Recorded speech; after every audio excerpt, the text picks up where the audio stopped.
بسم الله الرحمن الرحيم. السلام عليكم ورحمة الله وبركاته. إن الحمد لله نحمده ونستعينه ونستغفره ونعوذ بالله من شرور أنفسنا ومن سيئات أعمالنا.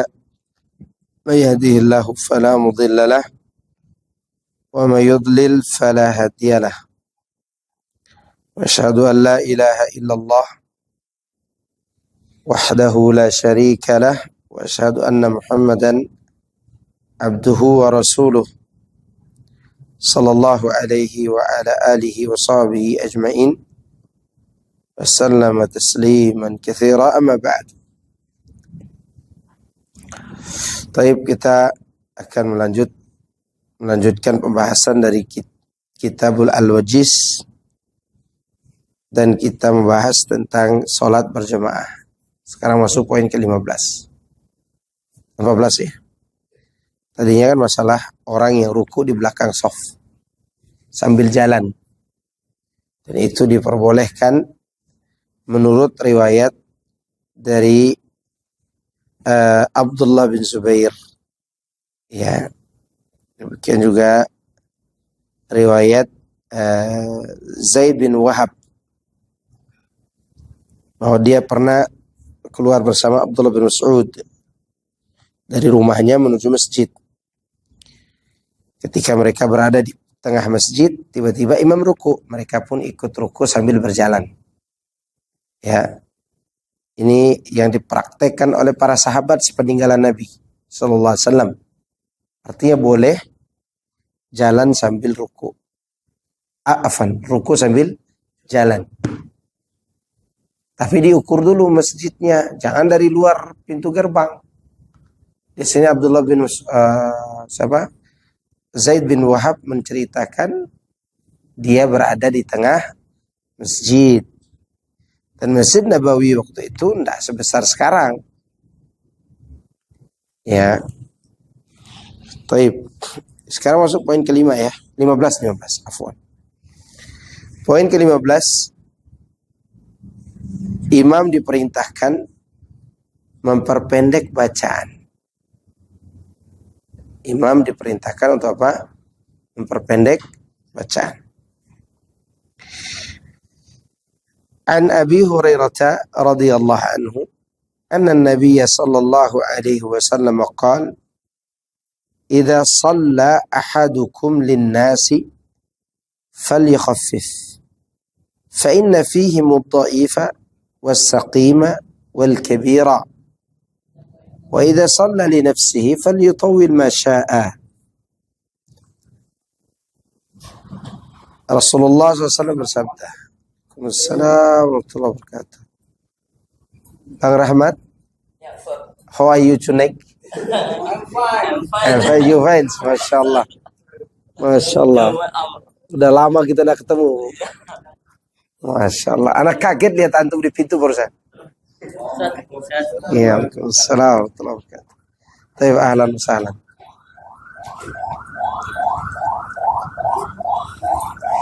Nah, saya ulangi ya. Poin yang ke-15 dari pembahasan sholat berjamaah. Dari Abu Hurairah radhiyallahu anhu, bahwasanya Rasulullah sallallahu alaihi wasallam bersabda, apabila salah seorang di antara kamu sholat mengimami manusia,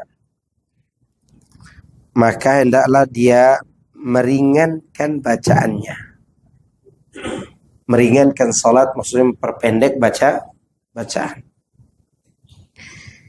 Sebabnya adalah karena di tengah-tengah makmum itu ada orang yang lemah. Ada juga orang yang sakit. Ada juga orang yang sudah tua. Ya. Namun apabila dia sholat sendiri, maka terserah dia mau memperpanjang sepanjang apapun bacaan. Ya, ini hadis diriwayatkan oleh Imam Bukhari dan Muslim. Ya. Nah, dalam hadis ini kita mengambil pelajaran bahwa imam harus melihat kondisi makmum. Ya, pada umumnya orang-orang yang di masjid-masjid ini banyak orang-orang yang lemah dari orang-orang tua. Di beberapa tempat saya isi kajian lebih didominasi oleh orang-orang tua. Ya, bahkan ada salah satu masjid di Bekasi itu tempat anak isi kajian, hampir semua yang hadir orang tua. Maka disebut sebagai jamaah pengajian senior. Masya Allah. Demikian juga di beberapa tempat di Taman Yasmin. Maka kondisi seperti itu, imam perhatikan makmumnya. Jangan terlalu panjang. Ya. Kalimat jangan terlalu panjang di sini. Kalau di zaman itu sholat subuhnya biasanya 60 ayat sampai 100 ayat di rakaat pertama. Ya, sudah rakaat keduanya setengahnya. Mungkin zaman sekarang setengah dari itu. Ya. Atau lebih ringan lagi. Karena kondisi jamaah kita berbeda dengan jamaah pada masa lalu.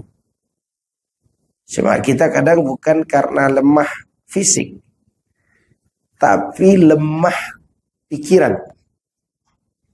Kalau imam panjangkan sholat subuh, dia kepikiran terus terlambat pergi kerja. Terlalu lemah juga. Ya, ini imam kapan selesainya ini? Ya. Nanti kena macet, kena apa? Maka imam juga harus perhatikan kondisi itu. Taib, ini mengenai anjuran kepada imam agar memperingan sholat. Kalau sholat mengimami manusia. Yang ke-16,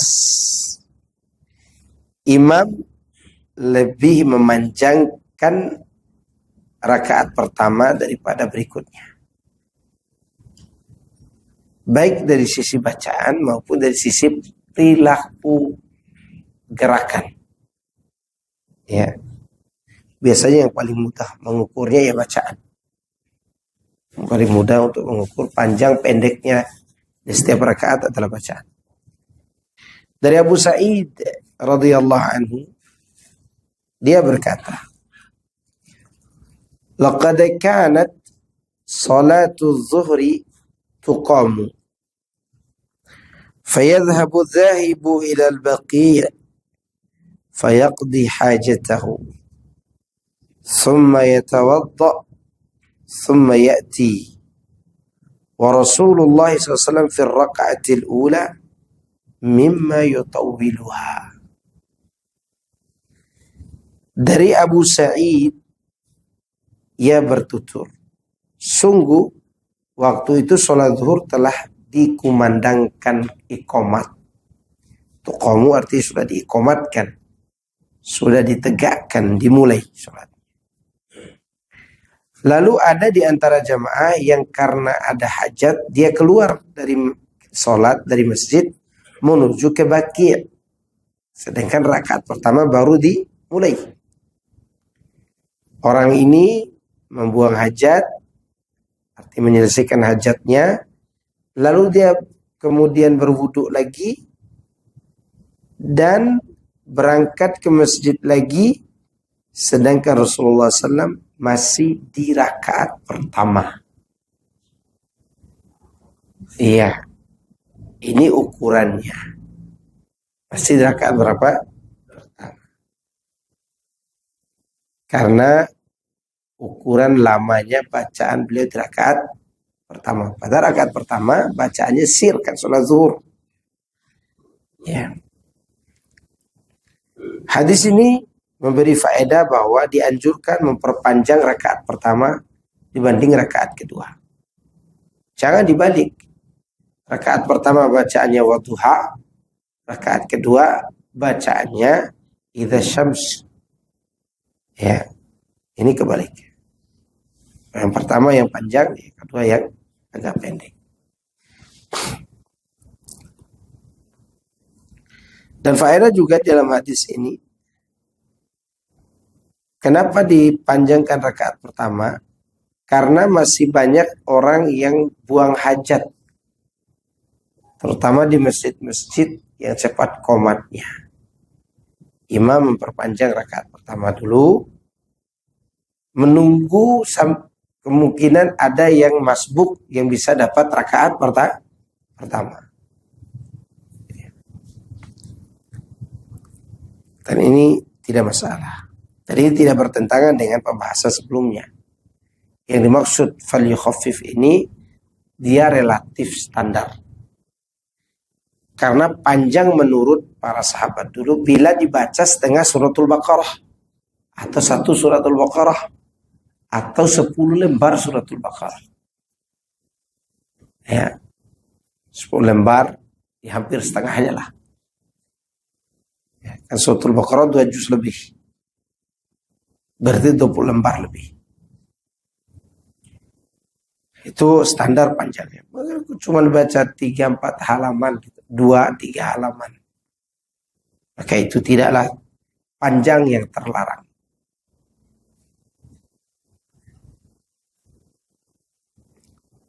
Kemudian yang ke-17. Sebentar, karena dipanggil. Sebentar ya. Yang ke-17.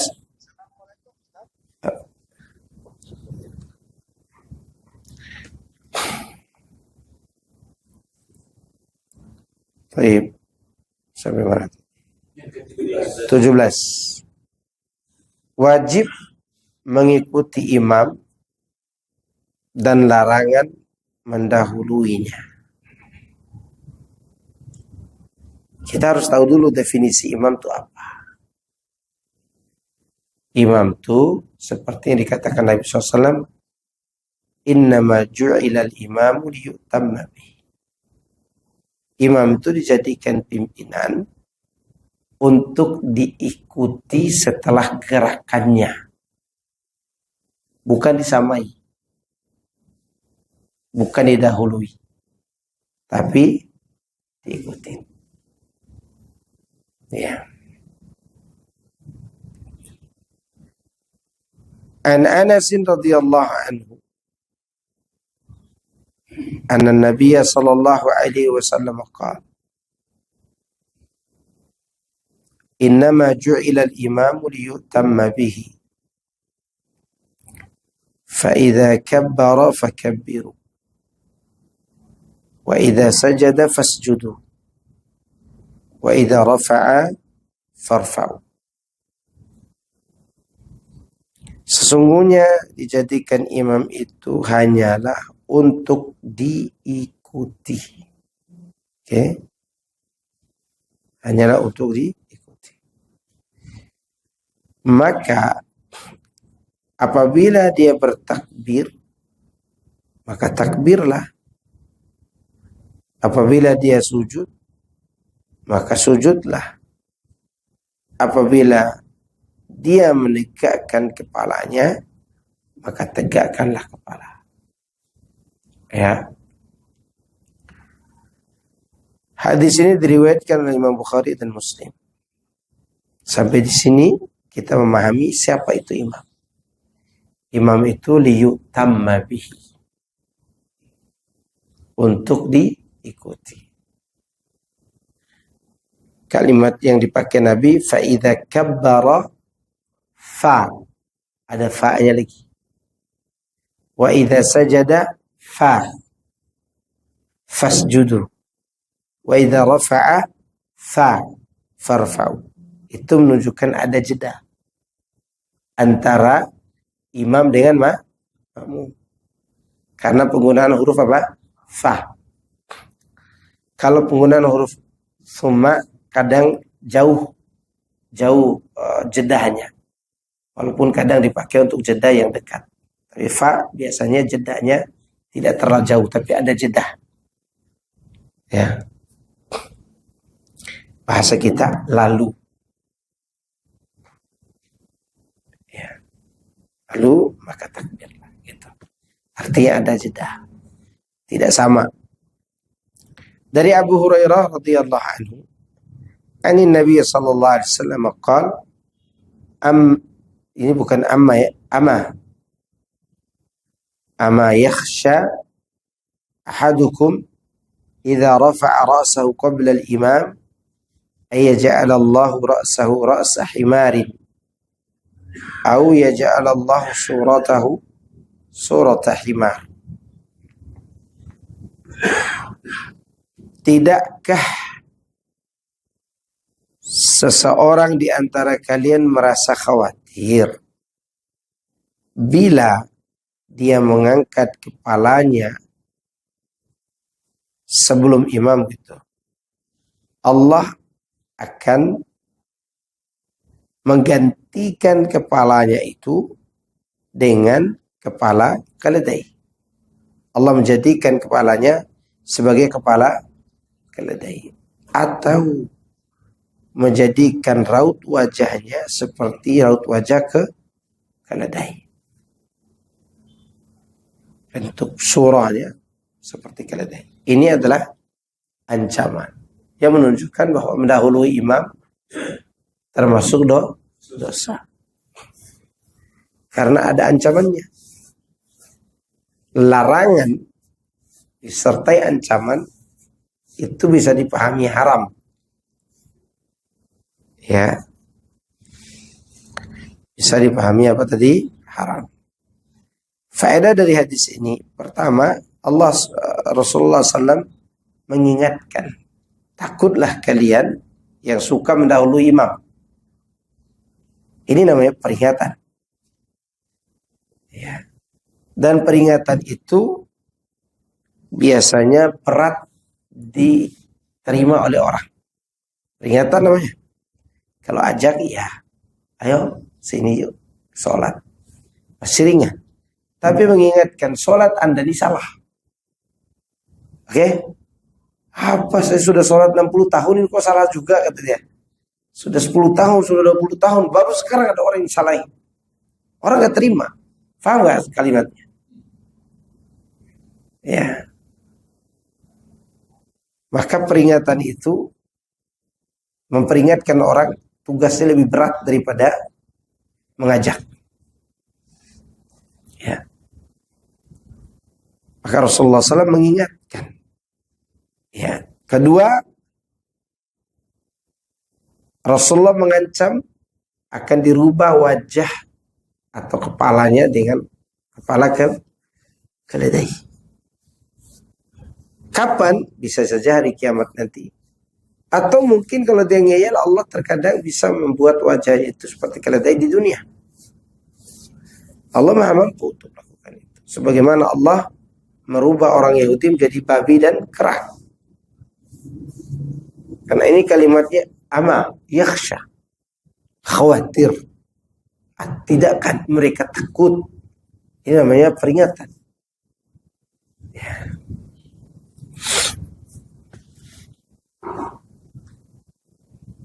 Kemudian yang ketiga, tadi kita sudah sebutkan, mendahului imam itu bisa jadi dosa besar walaupun sholatnya sah.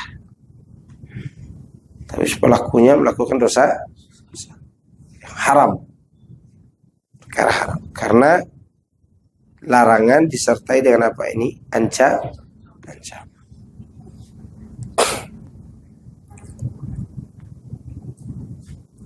Yang ke-18.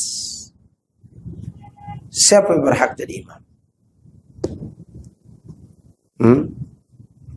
Disebutkan dalam hadis Abu Mas'ud Al-Ansari radhiyallahu anhu, dia berkata, Rasulullah sallallahu alaihi wasallam bersabda, ya ummul qauma aqra'uhum li kitabillah fa in kanu fil qira'ati sawa'an fa'alamuhum bis sunnah fa in kanu fis sunnati sawa'an fa aqdamuhum hijratan fa in kanu fil hijrati sawa'an fa aqdamuhum silman wa la ya'ummanna ar-rajulu ar-rajula fi sultanihi wala yaq'ud fi baitihi ala takrimatihi illa bi'izni.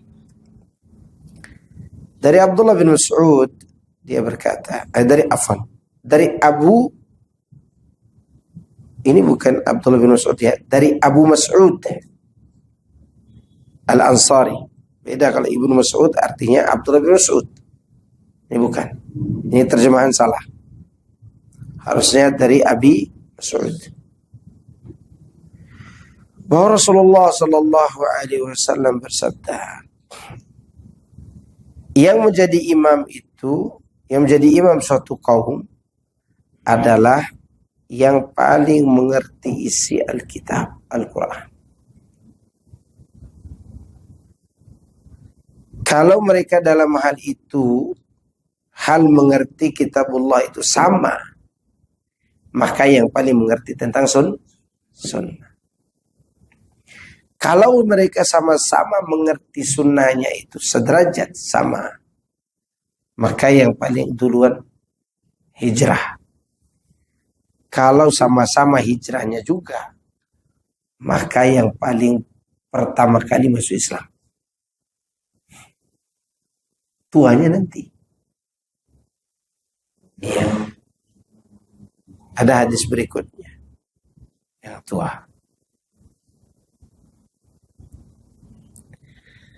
Jangan sampai salah seorang di antara kamu menjadi imam bagi orang lain di daerah kekuasaan orang tersebut. Dan janganlah dia duduk di rumahnya di tempat yang khusus kecuali dengan seizinnya. Hadis ini pertama menjelaskan tentang keutamaan orang yang paling faham Islam, yang paling dahulu masuk Islam. Nah, kalau mereka berbeda dalam urusan qiraat, maka yang paling utama jadi imam orang yang paling bagus pemahamannya terhadap Al-Quran. Kecuali sama, kalau sama ya yang paling paham sunnah. Saya kira sampai di sini pun orang bisa mengetahui, karena tidak semua orang, tidak semua kaum sama-sama paham tentang sunnah, ya kan? Seperti ada sebuah cerita oleh salah seorang syekh bahwa Syekh bin Baz dan Syekh Albani bertemu dalam suatu waktu dan sholat zuhur ditegakkan.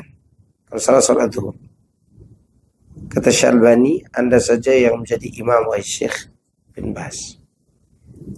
Ya, kata Syekh bin Baz, Anda saja. Ya, karena kita berdua ini dalam urusan Al-Quran sama. Tapi dalam urusan sunnah engkau lebih unggul dari aku. Maka Syekh Albani maju. Lama itu debat berdua. Baru jadi imam Syekh Albani. Demikian mereka mengutamakan orang yang lebih paham sunnah.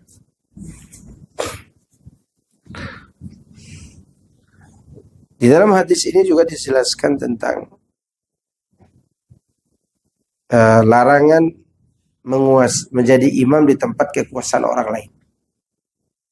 Seperti satu masjid sudah ada imam rawatibnya, lalu saya datang, walaupun saya lebih banyak hafalannya daripada dia, dia tetap berhak untuk menjadi imam, bukan ana yang pendatang. Kecuali kalau dia izinkan. Ya. Kalimat Nabi ini di komunitas sendiri, di kaumnya sendiri. Siapa yang berhak jadi imam? Yang paling banyak hafalan Quran.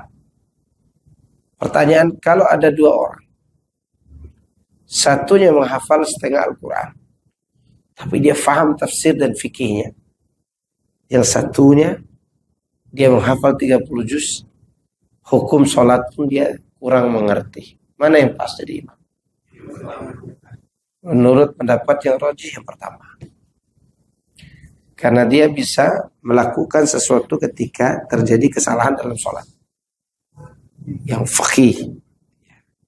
Maka kalimat aqra'uhum li kitabillah, kalimat qiraah di sini artinya yang lebih paham.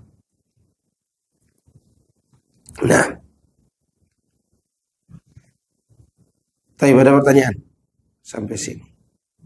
Atau kita ambil poin 19 dulu. Anak kecil boleh jadi imam.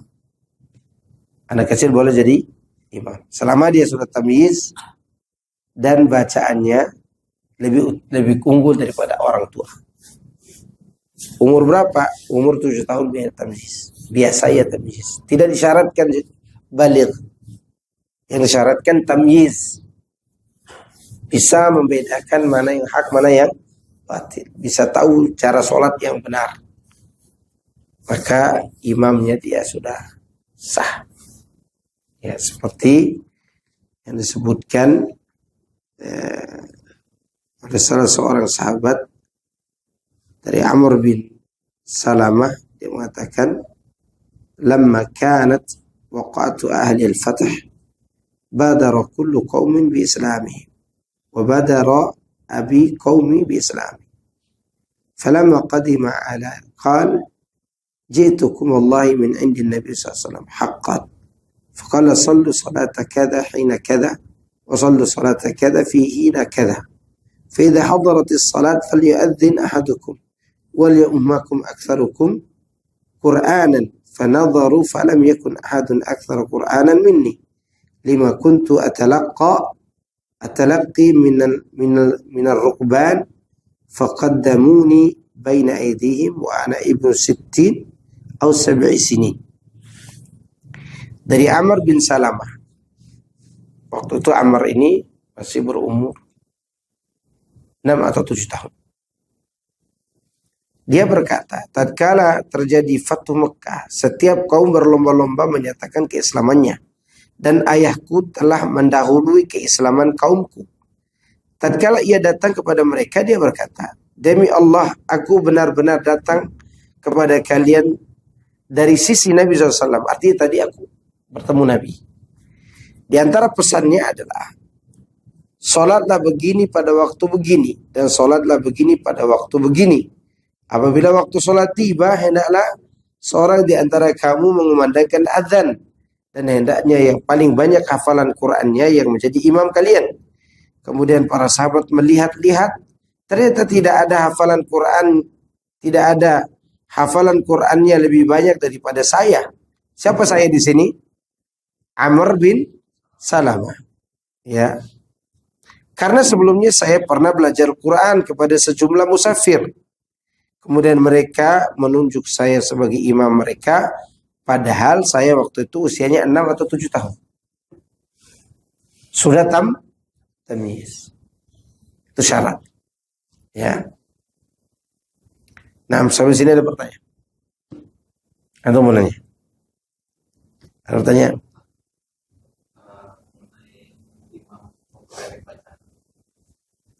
Bisa nggak atau boleh Boleh, tidak masalah. Satu ayat boleh, tidak masalah. satu ayat yang bermakna? Iya, satu ayat yang bermakna. Kalau ayatnya belum bermakna satu itu, maka dicarikan maknanya. Contoh misalnya ayat yang tidak bisa dibaca seayat saja. Harus dibaca dengan sambungannya. Apa contohnya? Ada ayat yang cukup satu ayat kursi misalnya. Itu sudah menunjukkan makna yang sempurna. Cerita yang sempurna. Ya. Atau ayat Al-Qari'ah misalnya. Tidak bisa baca Al-Qari'ah saja. Karena dia butuh penafsiran. Mal-Qari'ah wa ma'adraka mal-Qari'ah. Itu harus selesai suratnya. Karena tafsir Qari'ah itu sampai selesai. Iya. Contoh ayat Al-Ma'un juga sama. Harus selesai karena dia bersambung ayat. Saling menceritakan. Sama dengan di Ilafi Quraisy. Itu pembahasannya 3 pembahasan. Nikmat usaha, cara bersyukur, dan nikmat hasil. Nah, ada itu contohnya. Kalau tidak memiliki makna kecuali harus dibaca ayat selanjutnya, maka harus dibaca semua. Baik, ada lagi? Takbir ikram dan takbir istiqlal imam harus terdengar sama makmum. Iya. Iya, Allahu Akbar Harus didengar oleh makmum. Enggak boleh tidak dengar makmum. Gimana dia tahu? saya di musola juga kadang-kadang imamnya digital juga sama Allah gitu. Nggak boleh. Harusnya disempurnakan. Iya, harusnya disempurnakan. Sami Allah, mungkin dia baca lirih. Sami Allahu liman hamidah. Kalau kayak gitu Ustaz, boleh kita lihat nggak imam ada Maksudnya. misalnya nggak tadi sami Allah liman hamidah ini nggak ada ya, jadi kita nggak tahu. Tanya ke dia, apakah dia lanjutkan atau tidak. Kalau dia lanjutkan, sholatnya tidak bermasalah.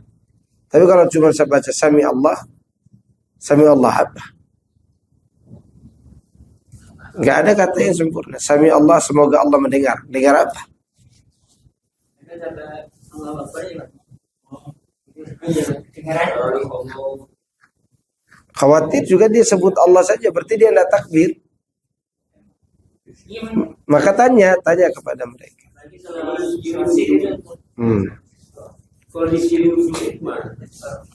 Kalau dia sirkan ujungnya tidak sesuai sunnah, sholatnya sah. Masalahnya adalah dia baca nggak?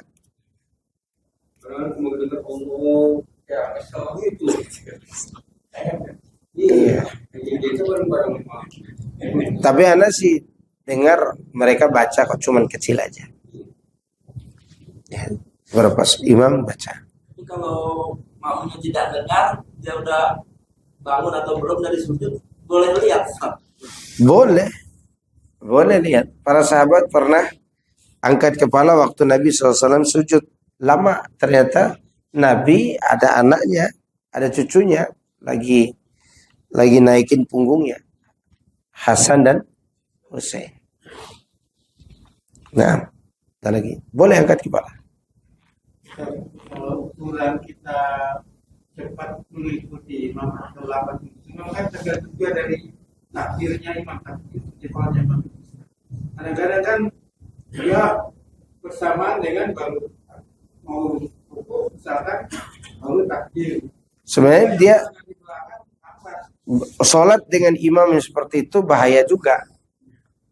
Karena namanya takbir intiqal pas perpindahan, bukan Allahu Akbar. Berarti ini udah takbir ruku namanya, bukan takbir intiqal. Tidak ada takbir dalam ruku. Takbir itu waktu Allahu Akbar. Pertanyaannya, takbir intiqal wajib apa sunnah? Wajib. Kalau yang wajib ini disengaja ditinggalkan, bahaya sholatnya. Maka imam-imam itu diberitahu bahwa Anda itu takbir intiqal, bukan takbir ruku, bukan takbir sujud. Ya, takbir intiqal begitu gerak, Allahu Akbar, Sami Allahu liman hamidah, kan gitu kan. Kemudian ketika mau sujud, pada saat gerakan ini kan panjang nih, bisa gerakan di sini, bisa dari awal, ya asal jangan pas sujud. Allahu Akbar. Kalau antum turun pakai tangan berarti pas tangan di bawah baru Allahu Akbar. Sebelum sujud. Kan masih gerak tuh. Begitu bangkit dari sujud juga. Kan takbir intiqal tuh. Allahu Akbar. Kan itu. Nggak ada. Allahu Akbar. Yang boleh dahulu bersamaan atau diakhirkan takbiratul al-ihram. Takbiratul ihram. Karena dia bukan takbir intiqal. Misalnya, Anda mau angkat tangan dulu. Allahu Akbar boleh. Atau Allahu Akbar boleh. Atau Allahu Akbar baru begini boleh. Itu untuk takbiratul ihram. Nah, ada lagi. Hukum makmum bisa, hukum makmum yang agak Mendengar kita beberapa macam ada pembahasan ini. Harus dengar. Takbir atau baca sesuatu. Makmumnya. Tidak boleh mengganggu orang lain. Tidak boleh. Mengganggu orang lain dalam sholat tidak boleh. Hukumnya bisa jatuh makruh, bahkan bisa haram. Karena melakukan taswish. Saya pernah dengar seorang ustaz, katanya kalau orang yang suka berlambat-lambat, misalnya udah aja nih, belum komat gitu dan sebagainya, itu menunjukkan ketidakikhlasan dia. Iya, taib. Menunjukkan ketidakikhlasan dia, kurangnya keinginan dia untuk mendekatkan diri kepada Allah.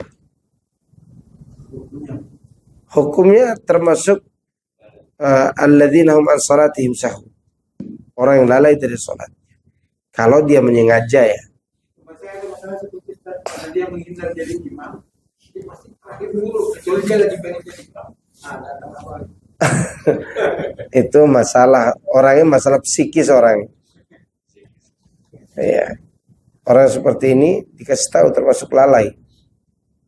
Kalau dia tidak mau jadi imam, tidak perlu juga dia memperlambat menjadi makmum terus, menjadi masbuk terus. Biasanya setelah Fatihah, Nggak boleh. Tetap nggak boleh.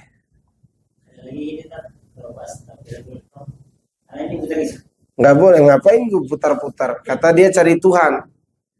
Saya pernah nanya cari Tuhan. Ada yang taruh di sini, ada yang taruh di sini. Ya ada yang begini-begini itu loh. Katanya belum khusyuk kalau tidak putar tangan. Itu biasa orang sufi. Diulang. Ya, itu juga termasuk makruh. Perbuatan bid'ah. Bid'atun dhalalatun fi shalah. Nggak boleh. Bid'ah. Emang ada Nabi gini-ginikan tangan dulu. Kalau ada yang mengatakan itu cari kekhusyuan. Kok gitu cara cari khusyuk? Khusyuk itu dua. Khusyuk wajib, khusyuk sunnah. Khusyuk wajib itu takbir kita, gerakan sholat kita sesuai dengan sholat Nabi. Itu wajib. Khusyuknya. Yang kedua khusyuk sunnah itu khusyuk batin. Berjuang untuk fokus dalam sholat. Karena itu sesuatu yang sulit. Alhamdulillah Allah tidak wajibkan yang itu. Allah wajibkan yang pertama. Khusyuk zahir. Antum perhatian terhadap gerakan sholat. Apa ya gerakan sholat? Ini khusyuk namanya. Ditambah dengan mengingat akhirat, kebesaran Allah. Itu khusyuk sunnah muakkadah. Oke. Jelas? Ada lagi? Udah jam 8:30, tidak terasa kita duduk.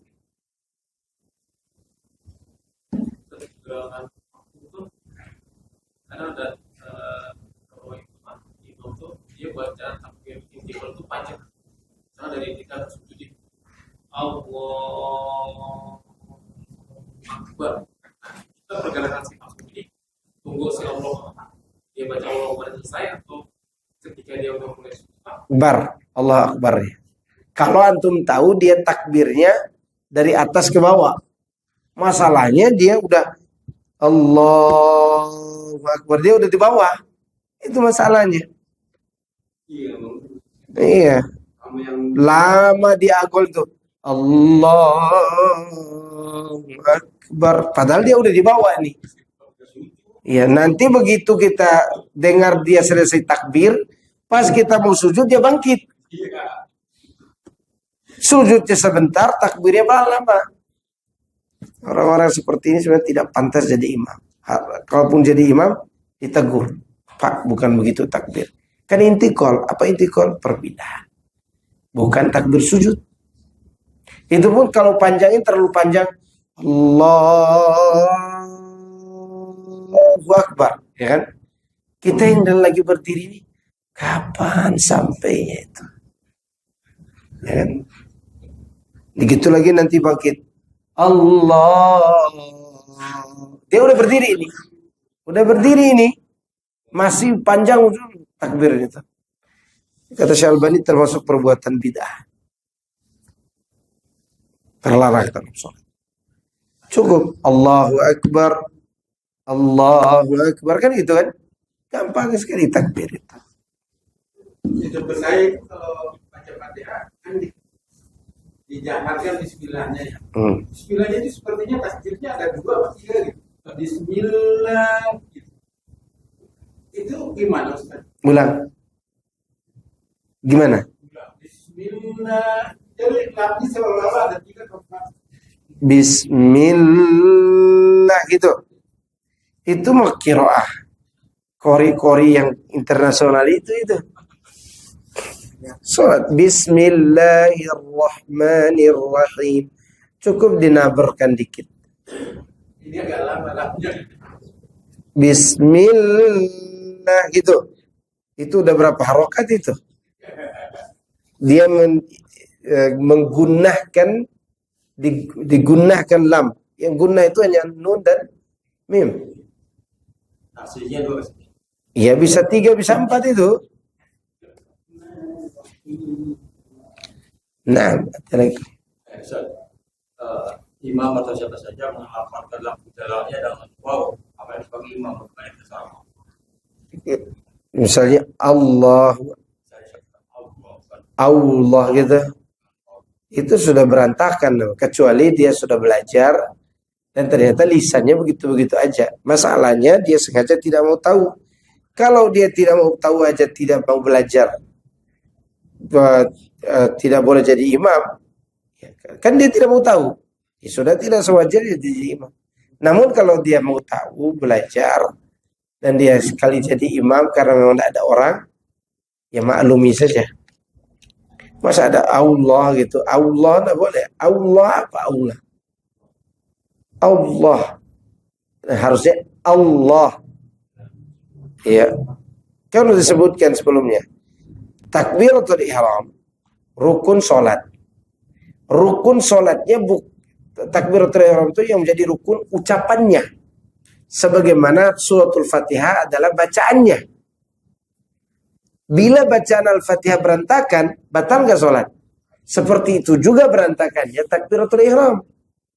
Karena yang menjadi patokannya adalah Allahu Akbar.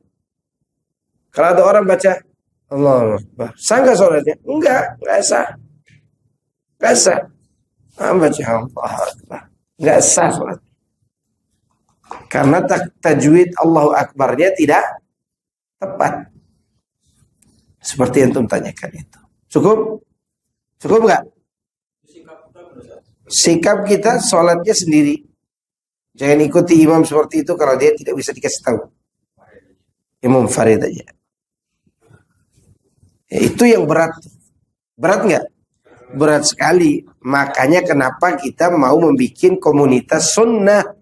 Agar kita sholat di tempat yang sunnah. Sekarang apa mau diharapkan imam-imam yang ada di kampung ini? Harapkan egoisnya aja.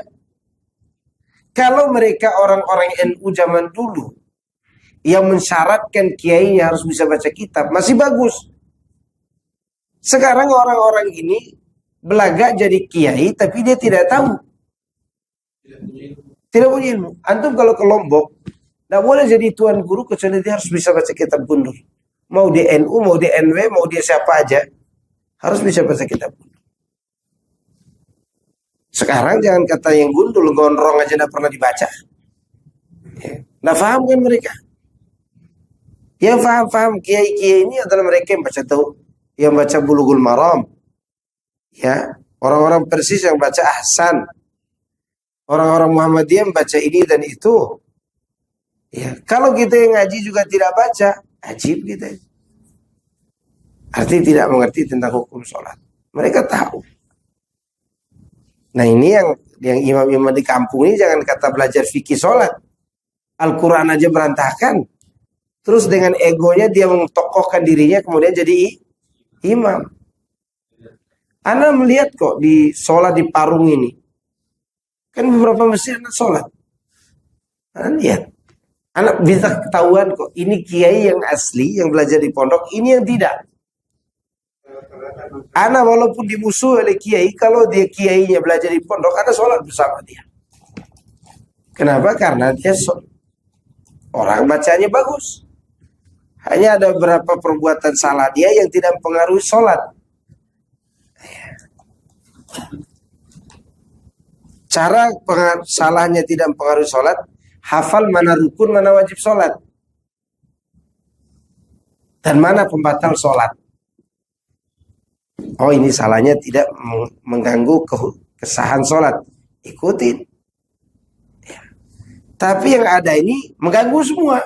Bacanya berantakan, gerakannya cepat-cepat, gimana sholat bisa sah? Iya. Ini adalah suatu hal yang menyedihkan. Kalau bisa ya kita punya imam sendiri, masjid sendiri. Tapi untuk melakukan itu di daerah Parung ini sulit banget.